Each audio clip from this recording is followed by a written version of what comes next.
Good evening. Hope everybody is doing good today. It is Wednesday, depending on where you are in the world. But today we're going to talk about some, I would say, pressing things. Um, Check in with you guys, make sure you guys are doing good.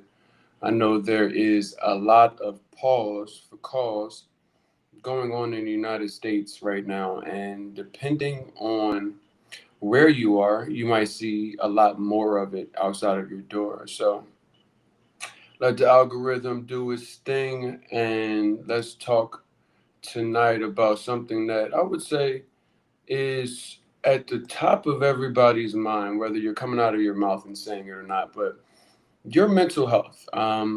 These things are, I would say, relatively consistent as far as attacks. There are always different opportunities in the United States, from what's on the news to what you walk to outside and you see in your daily neighborhood, that I've got to ask, are you guys okay? Seriously.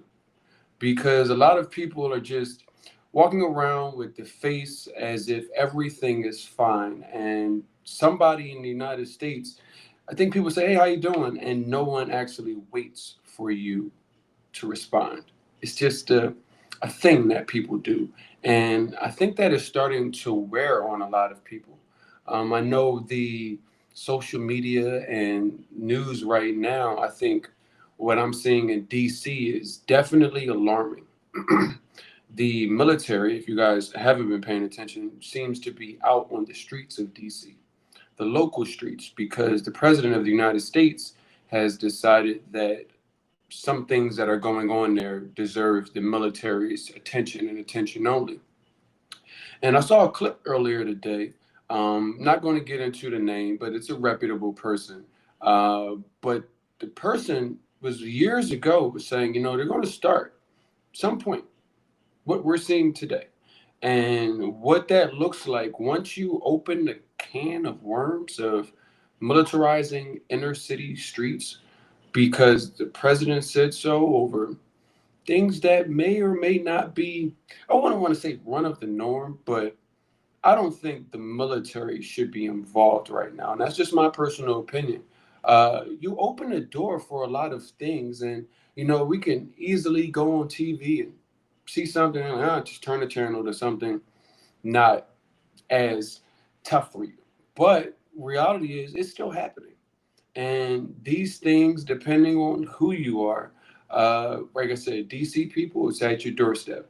Other things that we're seeing that have become normalized, that when it first started, which obviously wasn't that long ago, um, people were definitely outraged. You got some people saying this is exactly what we wanted. Then other people are saying, the families, the immigration thing right now is a big topic in the United States. And a lot of people on these platforms, um, they in America, somebody that came from another place to America is an immigrant. Whereas, now there are words like expat and digital nomad, and all reality, they are all immigrants. They are immigrating from one country to another, and the consistent back and forth that we're seeing over a numerous amount of topics. I can go on and on. Like, it's kind of tiring. Am I right? We're running into a scenario where that's all that it is to talk about. And I've got to ask you guys, is America draining your peace? Do you remember what it felt like to not be in survival mode?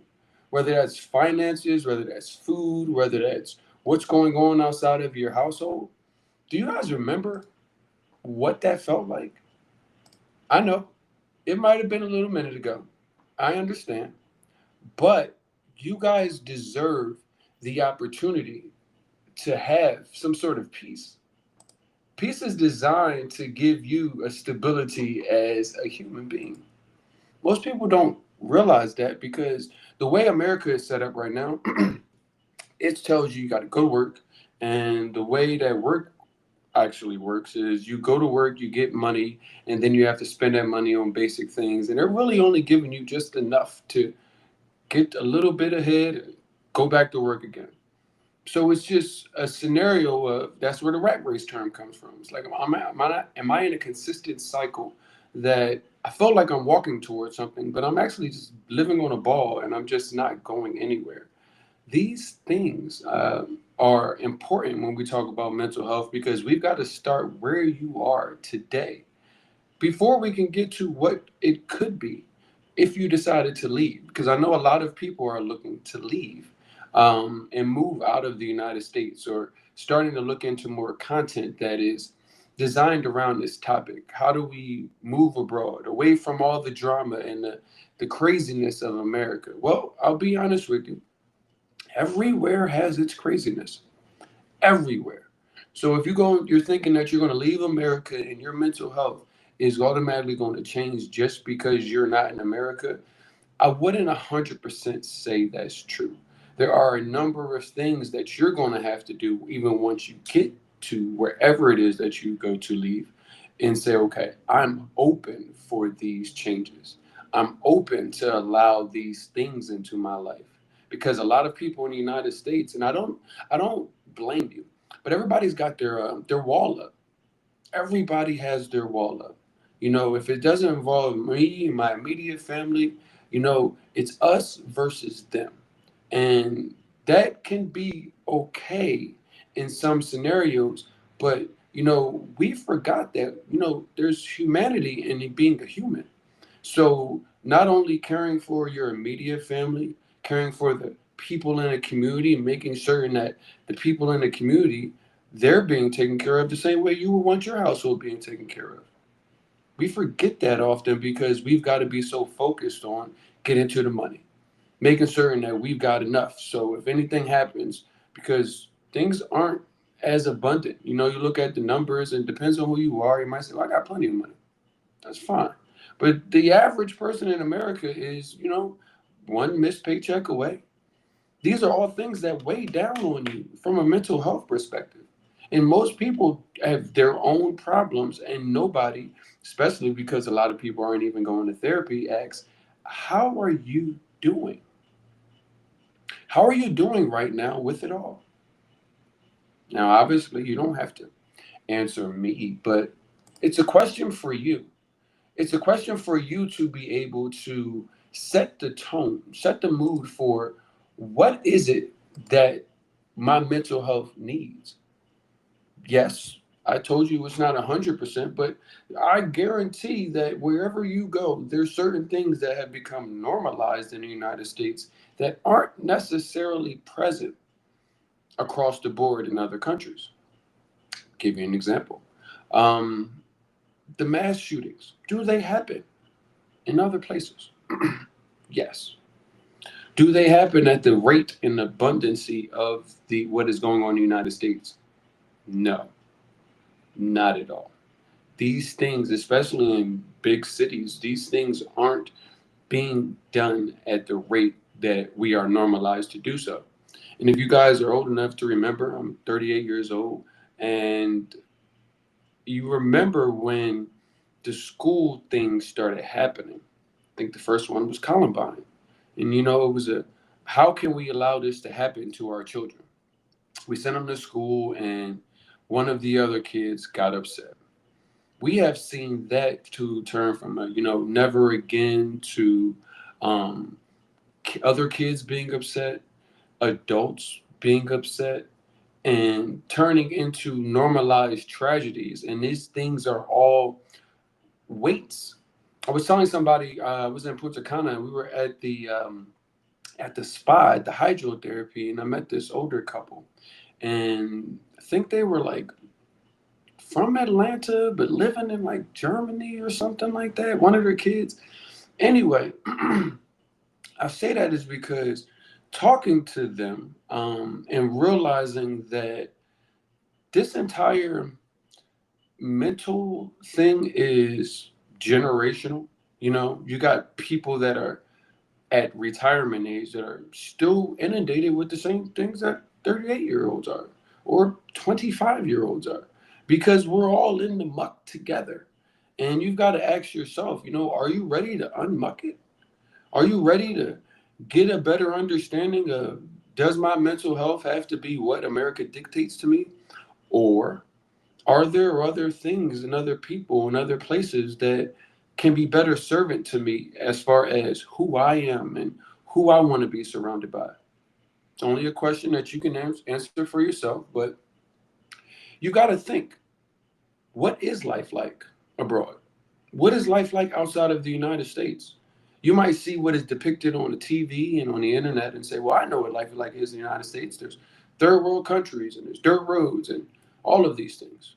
Well, if you're new to here, you might not have heard this, but if you aren't new to here, you definitely have heard for me to tell you to inspect what you expect. How can you be told what the world has to offer you if only you have been told by someone else? So when we think, because I get this often, like, well, why'd you move to Colombia? Or why would you move to Mexico? Or why would you move here? Those are third world countries. Well, the things that you have gotten normalized and used to aren't prevalent in the places that I've chosen. I don't worry about mass incidents walking around in Colombia. It's just not something that I see often, happening. The food that I put in my body, it's of better quality and cheaper. I don't know how that works. It's like America is giving you premium trash at the best, most expensive rates that money can buy. So many people from outside of the United States looking in because they may have never been are in a weirder scenario than you are because they're like, well, everybody in America is rich. And you as an American know that that is not true. However, compared to wages made, and if those wages were made in other places, you would be technically at a higher level than you do in afford in the United States. That is true. But what I often tell people that are looking into the United States and saying, well, you guys make so much money. Well, everything costs so much. And it really comes down to how much you have at the end of the day. After you pay all your bills, you get food and everything, how much do you have? And if those things are barely scraping by, then your difference of finances is no different than somebody that you're complaining or not complaining, but talking about in a third world country. These are all things that weigh on you. And as I mentioned, I was talking to these folks, at the hydrotherapy thing, and I was telling them, like, you don't know how heavy the weight is that is on your head in America. You've been there all of your life. It has been on your head and on your body all of your life. The moment you go to move abroad, you actually get that weight removed. There are things that you have to be open to that help ease that process of that weight removal. However, that weight is removed. And you're like, wow, this feels so light. I feel different. The energy here, I'm not worried about this or that. I feel different. But I always tell people the hardest part about the move abroad with that weight scenario we're talking about here is when you ultimately have to go home. Most people think, oh, I left America and I never go back to the United States. I go to the United States. I go there, I won't say often, but I end up there passing through, grabbing stuff out of storage, whatever the case is, birthdays, whatever the case is. I still end up in the United States. And what I realized after I moved abroad and went back home to America, which no longer even felt like home, the weight that I had to put on, America's jacket, America's blanket, that weight that was at the top of my head, I had to put that back on. Now, I had carried it for, at that time, 35 years, 36 years. I didn't think it was that heavy, even though it was nudging me to get out. But when I left, I felt that weight disappear. And I said, wow, I didn't know that I didn't have to live my life with like this heavy burden on me about if I don't get this done or if I don't show this, then people won't think this. Or these were all things that no longer concern me. But the return back to the United States after moving abroad and having to put back on all of the stuff that you shed and not only shed, didn't have to pick back up for quite some time. That is heavier than when you didn't even know it was on your head.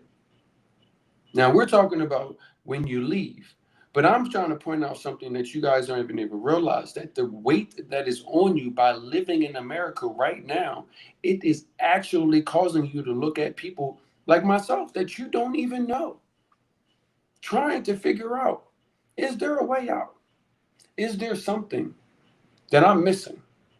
Is there something that somebody can put me on or put me in contact with so I get a better understanding of how to navigate what I'm seeing, what I'm doing?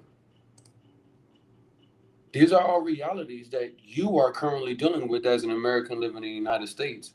I give you hope that, you will get some things removed when you go move abroad, because America isn't, the world is not run like America. America is America, and then everywhere else, it's its own individual place.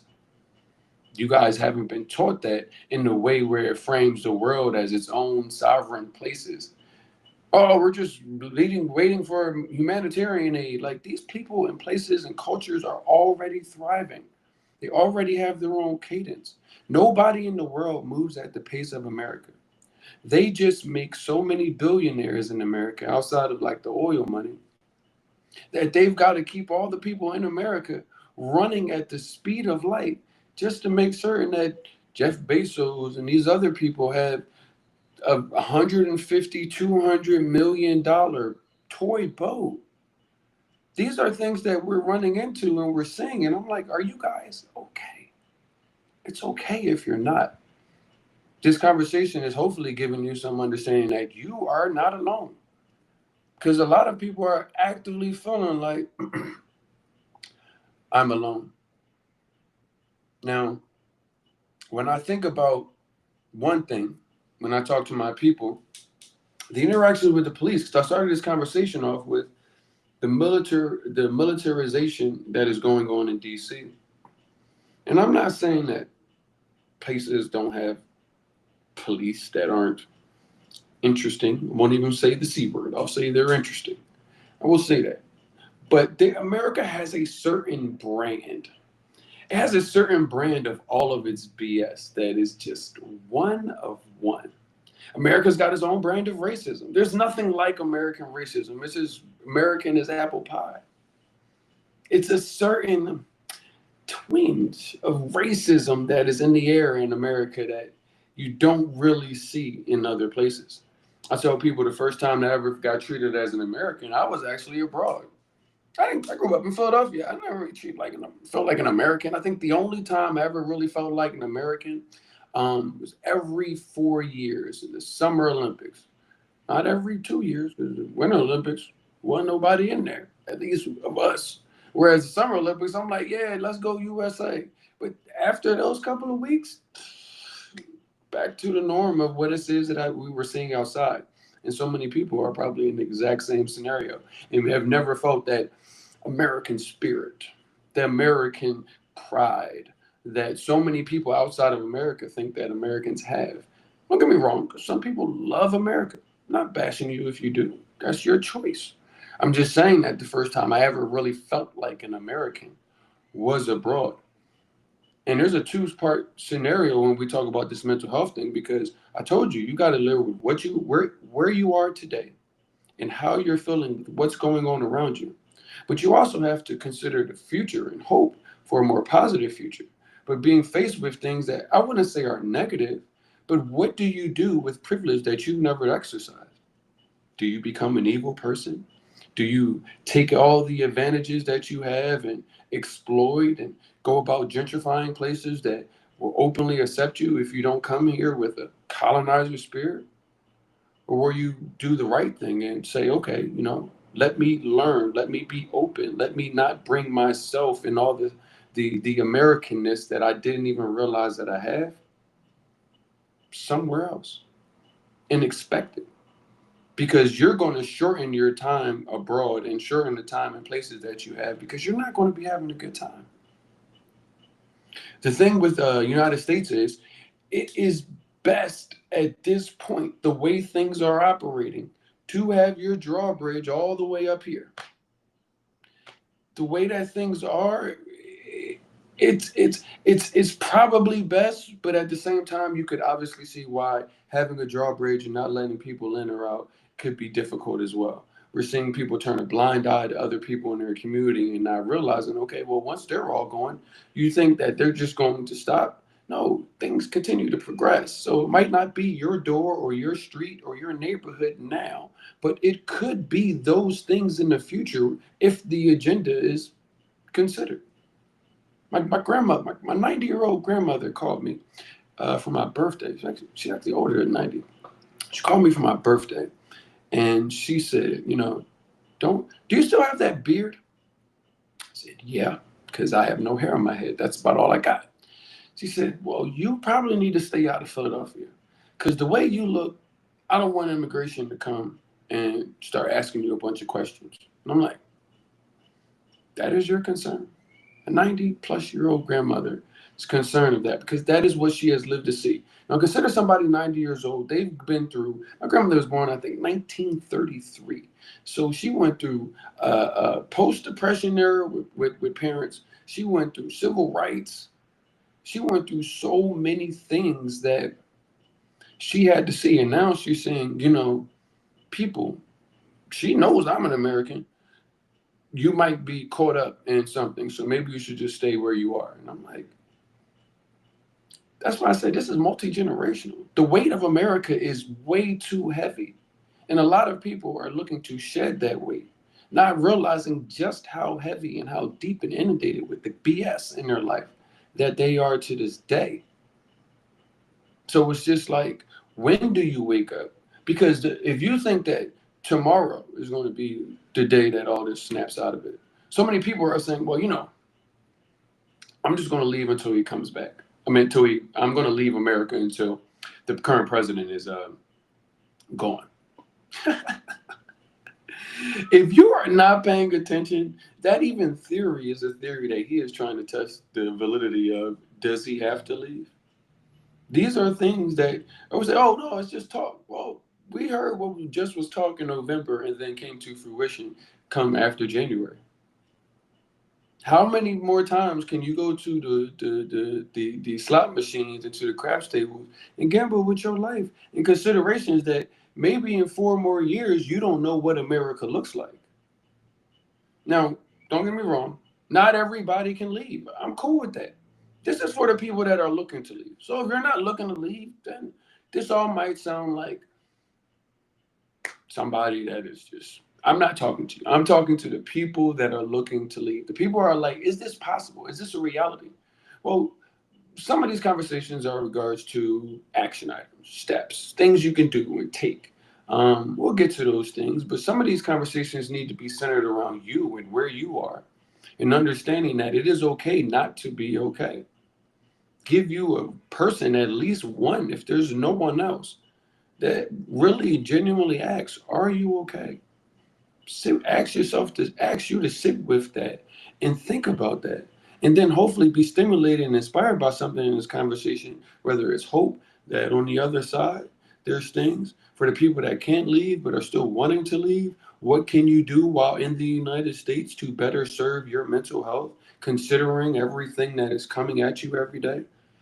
These things are actionable items and considerations that we have to figure, because I don't know who you are, where you are, and what you're going through. But if you're watching this, you may be in a scenario where your mental health feels like they're running after you at every turn.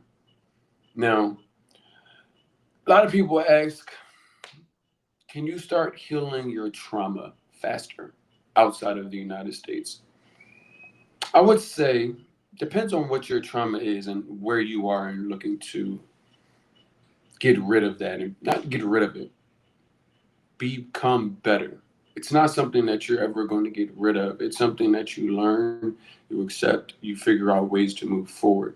I say that is because one thing I will tell you that I would not say is as prevalent um, in the United States, no matter what city, state that you live in. Most people are working too much. So they don't have the time to do things like in nature. And growing up in Philadelphia, I'm not a big nature person. I'll be honest with you. I don't have a bug problem by any means. I'm just not trying to hurt myself or end up on some crazy stuff. I've watched a lot of crazy movies. I'm not trying to run into the bear. Like, nature is usually not my thing. However, I went to Colombia and was offered to go river rafting, and that turned into a hell of a full day experience. River rafting and rivering, which is walking and wading through a river, as well as caving, which is literally going into a pitch black cave with helmet lights and wading through water with bats hissing at you. It was a lot. Now I'm not saying to go do that. But one of the things that we did when we were there that I thought was really intentional was everybody took their shoes off when we were at this.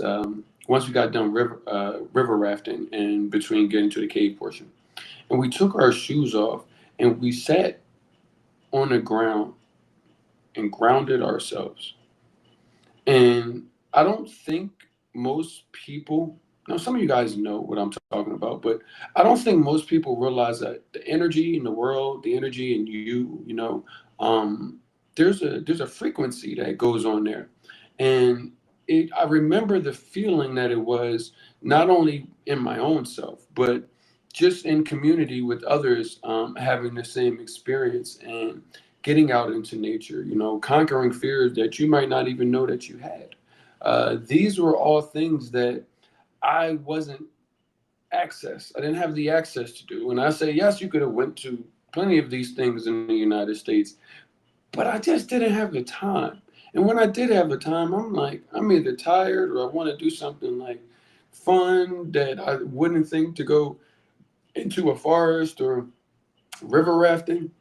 So when you talk about trauma and healing, I think depending on where you go to live abroad, there are a lot of natural things that you will do that will automatically open your eyes and open your heart and your spirit and your energy to waves of things that you had no idea existed. One of my homegirls, Jazz, even, shout out to all the ladies, she was mentioning something on one of our other podcasts. She was saying, when I moved abroad, she had, some issues like not when she first moved abroad, living in the United States with like the food and everything else. And when she moved abroad, she stopped taking medicines and she was able to get in shape. She was walking more naturally. There were so many positive things to a trauma perspective of like I've got to live in pain or live in ailments or live on medication my whole life. So it does come down to what traumas that you have, but I will tell you the space, the positive energy, the opportunity to reconnect with and ground yourself on the ground as a person on this earth. I think it leads to a lot of weights being removed that I don't think a lot of people are aware of. So that is definitely one thing when it comes to trauma and living abroad that I think you get a different perspective and you start to naturally heal because you're vibrating on a different frequency. Things that may have triggered you may not trigger you as highly. You have to understand. Like one thing I tell people, like, man, listen, you're gonna have to miss me. I'm on the other side of the TSA. You're gonna have to go through them to come get to me with the BS. And that's really how you gotta have to look at it. Don't get me wrong, because things still happen. You're human. It's not a perfect scenario and a perfect scheme. But these things are all designed to help you once you do get abroad, to help be able not to go back to feeling just like, well, I just feel like how I felt in America. Now I just live somewhere else. That is not the ideal scenario. You're looking for a level up. You're looking to elevate. You're looking to soak back in and sow back into yourself in a way that is positively impactful because there are so many negative things running around here. Now, if you can't leave, let's talk to the people that can leave, that want to leave. I know you guys want to leave, but not everybody can leave. What can you do? Well, I didn't do these things when I was in the United States. So you still might not have the time. But one of the simplest things that I tell people that I care about, especially ones that I see they're either stressed out, like I just tell them it's a couple simple things, two big things. The first thing, we're on our phones, computers, tablets, watching TV all damn day. Now your phone says you've been on. Last week you averaged 8 hours a day of screen time. Like you've been on your phone for 8 hours a day in your hands. Now that's not why I'm getting on you, but you think about this, and most of you guys, depending on who you are, you got your alarm set. I got 15 alarms, snoozing, and everything else. I got you. I know. I'm talking about you. I am. I say all that though to say is most of the time we are waking up, turning off our alarm, then going right to the phone, checking this and checking that, and checking emails and who texts me when in the middle of the sleep and what's my notifications say. Why don't you not do that? So super easy and it's free. Go to YouTube, go into 10-minute meditation. Start with 10. Like the first 10 minutes of your day, start with you, not them. These are things where you can do this abroad, you can do this in the United States, but you'd be surprised with starting your day with setting intention with your day before you pick up your phone and turn the world on can do just for you wherever it is that you are watching this. 10 minutes. Then maybe you start to 15. Now you got to get up in time to go do that. But you hopefully will get a routine where I don't start my day unless I've done my meditation. It is important to me to set my day. Don't come to me with no good news or bad news before I set my boat exactly where I need to set it. That way I'm ready for the day. Good way or bad way. I'm ready. Those are things that you can do. Now, the other thing I tell you guys to do, and I got this from my father. He told me, I used to always see him when I was a kid, writing his his whole schedule down, writing it. I'd be like, why do you have everything and everywhere you're going and what you have to get accomplished written down, even to down to your haircut? He's like, well, if I don't write it down, I'm going to forget to do it. And two, it gives me an opportunity to one, have a checklist so I stay maintain organization.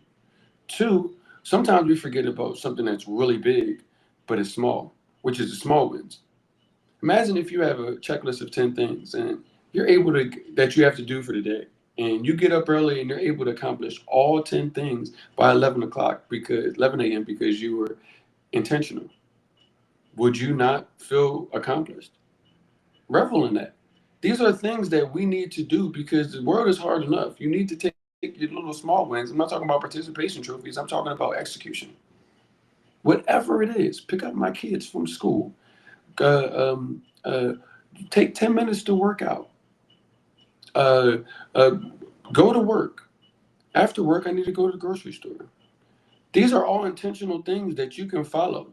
And I say write it down versus the virtual thing. I'm an old school kind of guy when it comes to that. But I think the writing down is really important from a brain and memorization perspective and setting attention because you're writing, you're telling your brain from out of your brain to take it and put it in your hand and to transfer that energy to a pen. And then you're going to write what it is you're doing down. And then you're using that as a guide and a checklist throughout the day to see what it is that I have left to do. Now, some people might say, well, what if I don't get everything done? That's okay. Make sure that you, and what I do and what I tell my people to do is spend the spend the last 10 minutes of your day before you wrap it all up, setting what it is that you need to do for the next day.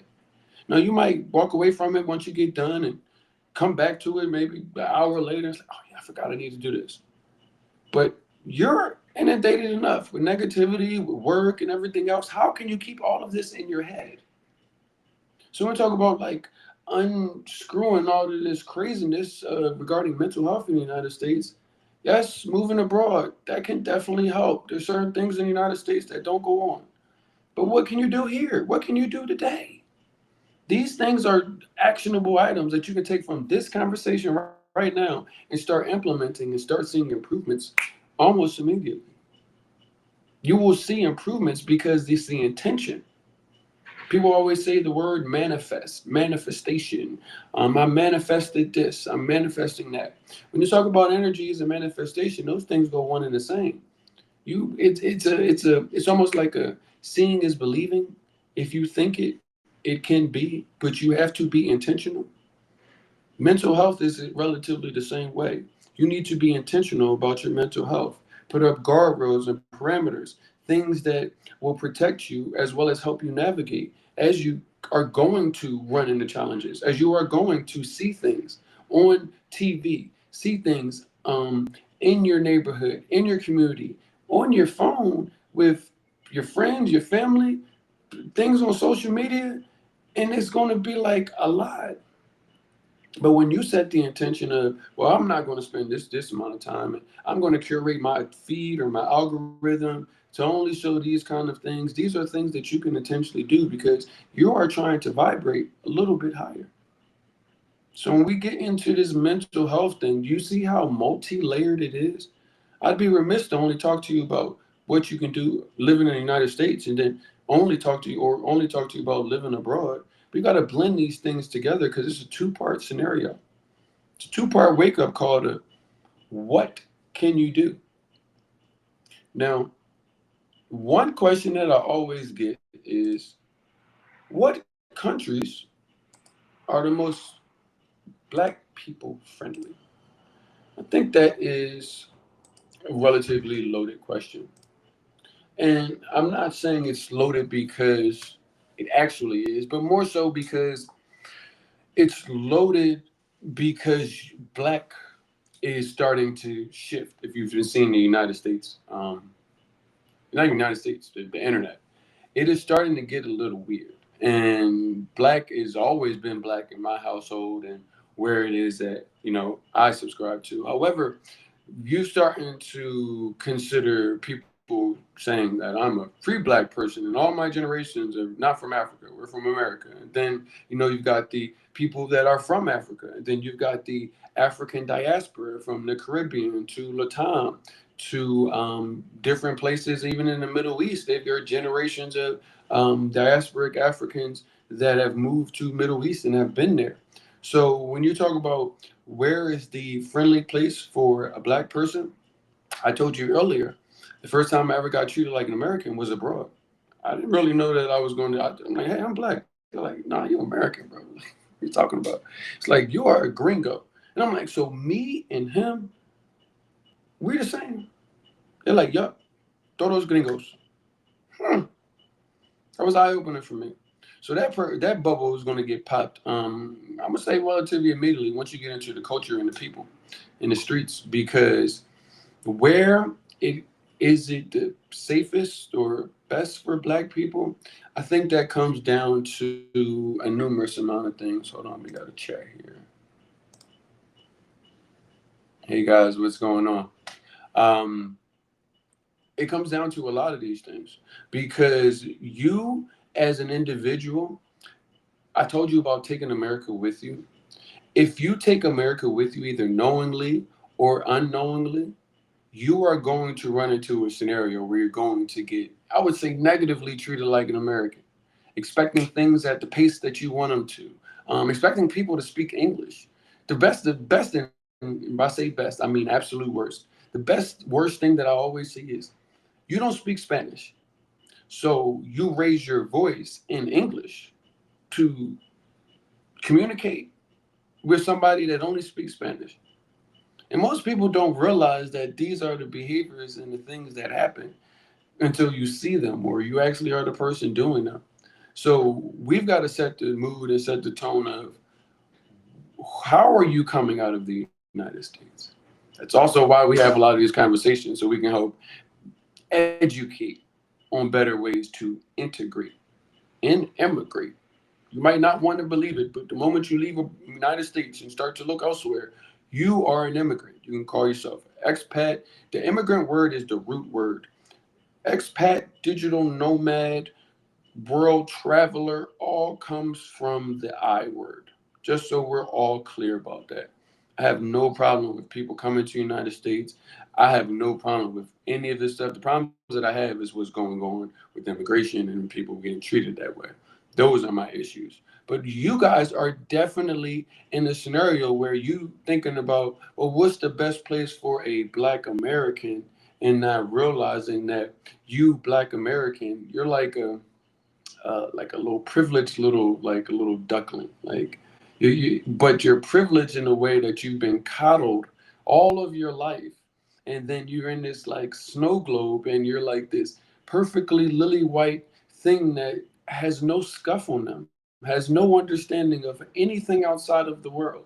So you go and ask questions like, well, where's the best place for black people? And I know what you're asking, and I'm like, it depends on you. Because just because there are Afro diaspora communities there, if you're not the type of person that the community is going to be open to, because you think that you're in America, that everybody should be speaking English, that your way is the best way, or what you're accustomed to is the way that things should go, they aren't going to be open to you. But conversely, if you come with an open heart and open mind and a willingness to learn, those will be, they could even be better community relationships than you have back at home. So to reverse the question, it comes down back to the people that are coming. You. Who are you coming when you go on the other side of the TSA? Who are you being when you go on the other side of the TSA? That is going to be the reception of what you receive when you get there. Now, don't get me wrong. I get asked questions that I have no idea or no say so about whatsoever. What's up with your president? I don't know. I've been gone for 3 years. I don't know what you're talking about. It's my president, just like it's your president. Like, I didn't vote for that man. Yes, it is American president, but I don't even subscribe for that. And you see where it is that I am. So those things definitely come up. It's okay. Don't run from the question. Just address it whatever way you fall on there. But do know that if you happen to fall onto the other side, a lot of people from this side of the world are looking at that man and saying, that is the Americans got some interesting things going on. And you guys don't even realize what the perception of you are. I always tell people when they bring up the travel advisory thing, they're like, oh, travel advisory to Colombia, Jamaica, Mexico, here, there, yonder. And I'm like, well, do you know what the world says the travel advisory is to the United States? I haven't looked into that. Well, maybe you should. Because you talk about things in the news and the headlines, Vegas tourism down, and places in Florida, haven't seen the wave of Canadians and people that they're used to seeing. Well, one, the immigration thing is definitely going to edge that up. And then two, the cost of everything. These things are actively impacting everybody's lives. So we got to look at that. One thing I will tell you is your move abroad can be overwhelming. It is going to be overwhelming. I'm not going to say it can be. It will be. Now, you're going to take your deep breath and you're going to get through it. But what you're going to realize is with the steps that, I said Move Travel have put together for you guys, it will do its best to make it as easy as possible for you. Easy as possible. There's some things that are just going to be overwhelming no matter what. Tomorrow, we're going to talk about our 6 steps to move abroad. Um, and we'll get into one specific topic that, I will touch right now. But the fact that you don't realize how much stuff you have until you have to get it all into, let's call you 3 check bags and 1 carry-on in a book bag. Let's say that's what you take to move. 3 check bags, a carry-on, and a book bag. Everything you own. And I tell people, Americans are hoarders. They actually came out with a show called Hoarders so that you felt better about all the stuff that you had. They showed extreme cases of hoarding so that you didn't feel that bad about all the stuff that you accumulated. But I guarantee you, if you have moved ever in your life, you have said these words when you had to pack up your house and move out of it as if you were never into it. You said, when did I get all of this stuff? And when you have accumulated so much stuff and you get to the point where you're looking to move abroad, it is 100% matter of fact that you are going to feel overwhelmed. What do I take? What pictures? What clothes? What shoes? Because capitalism has told you, even if you don't have any money, make sure you got enough clothes so that at least you feel good about yourself. But the fleeting thing with the buying clothes thing is, it only is new the first time. So you're always having to buy new outfits and new shoes and new purses. You can't buy a $5,000 outfit and wear it for 5 days or even 30 days in a row because people would think you're crazy, no matter how much the outfit costs. So you're actually trying to consistently consume and buy more things. And that is one thing uh, when I say 100% guaranteed, because getting your life from where it is, unless you are a minimalist today, I guarantee you that is one of the biggest overwhelming things that you're going to realize. Because one, you're going to say, I spent so much time accumulating this stuff, and now it actually doesn't even mean half of it. I could have spent more time and energy into me, my family, my friends, versus all of these trinkets and things that no longer mean a hill of beans. That is a tough one. You're going to feel overwhelmed by that. I'm ready for you. I'm going to get into that tomorrow for certain. Um, but I will leave you with this. I'll give you these last 3 steps someone should take if they're serious about moving abroad for their peace. One, if you are watching this, that is the first step. Make sure you are here. If you are not on YouTube, go to YouTube Black Expat Life in Colombia. This is where you will get information. We bring on, please go. There's hundreds of videos that are already up there. Conversations that we've had with other expats, with experts, relocation experts, immigration, people that live abroad with their kids. Like, I have covered so many topics already. This is just one that you may have been privy to tonight. That is the first thing. Two, go to moodtravelcolumbia.com. MOOD, Travel Columbia with 2 O's.com. The reason why is we have so many resources that are free for you to check out that are about Colombia. We've got some more things coming out that'll give you some more expansive locations and everything else. But right now, moodtravelcolumbia.com. Not only are you going to get the free resources there, you will also get two valuable things. One, the virtual relocation tour that is coming up August 23rd. So those experts that you need, healthcare, immigration, real estate, short-term property investment. What else do we have? We have even down to coaching. So therapy is an important. We're talking about mental health, coaching for you. So somebody that actually understands and can help you navigate what you're actually feeling, whether that's you as an adult or your kids are coming here and having to adapt to a new culture, what that looks like and what support you have on ground. We've literally put it together a team of relocation experts that takes from A to Z what you need and gives it to you in one afternoon, so that way you don't have to figure out where do I start. All you have to do is attend. You guys can go to get to moodtravelcolumbia.com, get your tickets there. That is August 23rd. That starts at 12 p.m. Central Time. Now, number three is going to be really important, because as this community grows, the more you are going to naturally see me outside of following and these kind of things. What I need you to do is, if you are the person that is looking to move abroad, great. Share this video with somebody else that is going to be in a scenario that you are. Your friend that's looking to move abroad. Share this channel with them. They need to hear this. They need to see this. These are 3 things that lead you back to us, but will help you establish your peace, the peace that you need to go and move abroad, as well as even if you weren't moving abroad and you can't do it tomorrow, the peace that you need to stay there until you can. We will have these conversations. I do my best to come on. Anybody that knows I was on nightly for a while, I'm going to do my best to continue these conversations. Tomorrow, we're going to go through something really important.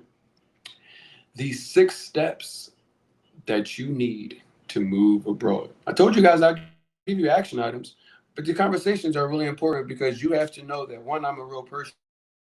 Two, I am invested into whether or not you are successful in moving abroad. I want to make certain, even if it's not through us and our tour company, that's perfectly fine. But the likelihood of me running into a place that I go and an uneducated mover abroader, an uneducated American immigrant comes and mucks it up for me, and then they're looking at me because of somebody's did and uneducated. Nah, nah, nah. Please just come here.